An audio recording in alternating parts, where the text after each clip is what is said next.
Claude Haller, Sandrine Haller, bonjour. Bonjour. Nous sommes ici dans un endroit mythique, sur la Nationale 7 à Saint-Andiol.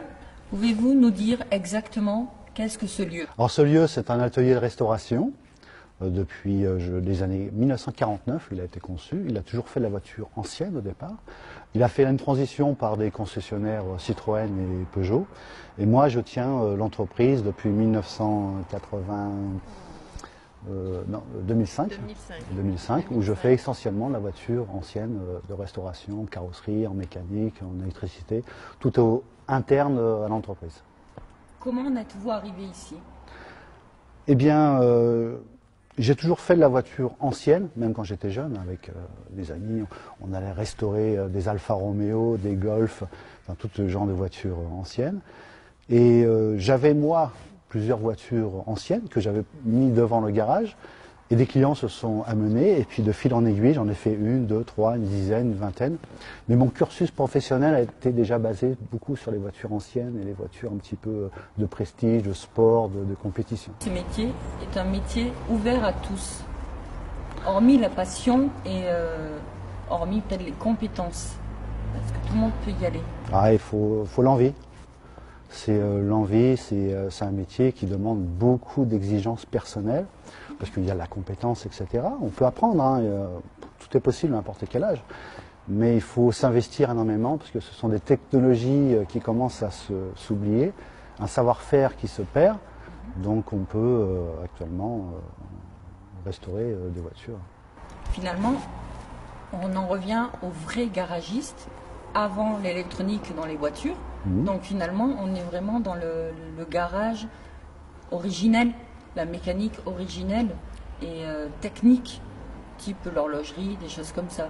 C'est vrai qu'aujourd'hui, on voit, notamment avec le Greta et les financements départementaux ou régionaux, des formations qui sont justement en train de se développer dans les formations de restauration et réparation de voitures anciennes.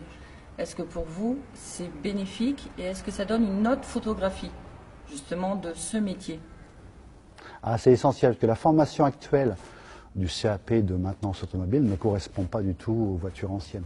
Donc s'il y a une formation vraiment dédiée aux voitures anciennes pour faire en sorte que des jeunes puissent intégrer le métier, c'est une bonne chose. Quelles sont les qualités pour faire ce métier personnel? Les qualités humaines, ça peut personnelles. répondre Sandrine. Je pense qu'il faut beaucoup d'investissement. C'est plus qu'une passion, c'est un sacerdoce presque. C'est une motivation de tous les jours. On n'a pas droit à relâcher à un seul moment. On voit des jeunes, même des moins jeunes, passer, nous dire qu'ils sont motivés, qu'ils aimeraient bien faire soit des stages, soit se reconvertir là-dedans. C'est des passionnés du dimanche, ils font ça dans leur garage. Et la plupart du temps, ils confondent le fait de réparer ou restaurer leur propre véhicule personnel dans leur garage et le métier proprement dit. Ils n'ont pas conscience du vrai investissement qu'on doit avoir pour en faire son métier. Ce qui est intéressant à voir, c'est que vous avez quand même plusieurs voitures différentes. Et est-ce que ça vous arrive d'avoir des voitures que vous ne connaissez pas et vous êtes obligé d'aller faire des recherches? Comment ça se passe? Alors, j'ai un bon exemple, c'est la Power Cabriolet qui est derrière moi, qu'on a refait entièrement. Alors, c'était un projet qui a été fait par le propriétaire il y a des années, qui a été un petit peu mis à l'abandon, et le véhicule avait été entièrement démonté.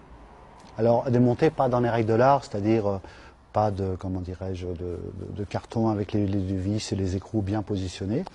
Donc, c'est avéré que cette voiture qu'on ne connaissait pas trop, on a répertorié tous les éléments mécaniques, et certaines fixations, ou même du siège arrière, etc., quand on se posait la question, il doit manquer sûrement des éléments qui ont dû disparaître depuis. Et ben, on les a refabriqués, on a essayé de trouver la documentation nécessaire parce que c'est une Power Cabriolet, il y a eu très peu d'exemplaires de produits, donc c'est assez rare. Donc on a posé des questions même à des spécialistes, soi-disant Power Cabriolet, pour avoir les éléments nécessaires. Justement, dans ces cas-là, est-ce que vous avez besoin de professionnels qui ont une aptitude et compétences très spécifiques par rapport à la voiture ancienne, leur réseau? Ah oui, nous faisons appel à des professionnels, des artisans qui ont un savoir-faire dans divers domaines, frein, embrayage, ajustage, des problèmes électriques, de dynamo, magnéto, etc. Donc on a tout un réseau de professionnels qui a l'adresse bien fournie. C'est presque un secret d'État. Hein. C'est des adresses qu'il faut trouver. Donc c'est des professionnels qui nous aident énormément dans la reconstruction des véhicules. On va se retrouver dans quelques années sans experts pour pouvoir réparer nos voitures anciennes. Ça risque d'être de plus en plus dur. Le savoir-faire se perd. Donc il faut absolument une école, une formation des jeunes pour transmettre le savoir-faire avant qu'il soit perdu. Donc, réparer, restaurer des voitures anciennes, on est dans un métier d'avenir, vraiment? Ah oui, bien sûr. Ah oui, la demande est très très forte. Nous, on a un carnet de demandes qui explose. On a du mal à satisfaire tout le monde. On essaye de faire le maximum, mais le métier est en plein boom. Parce qu'aujourd'hui, en France, on estime à combien de spécialistes comme vous?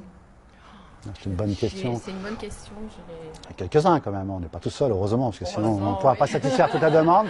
J'espère qu'il y a du monde. Madame Haller, je vous remercie. C'est moi qui vous remercie. Merci. Et on se voit à Avignon Motor Festival. Avec plaisir. Merci à très bientôt. Au revoir. Au revoir.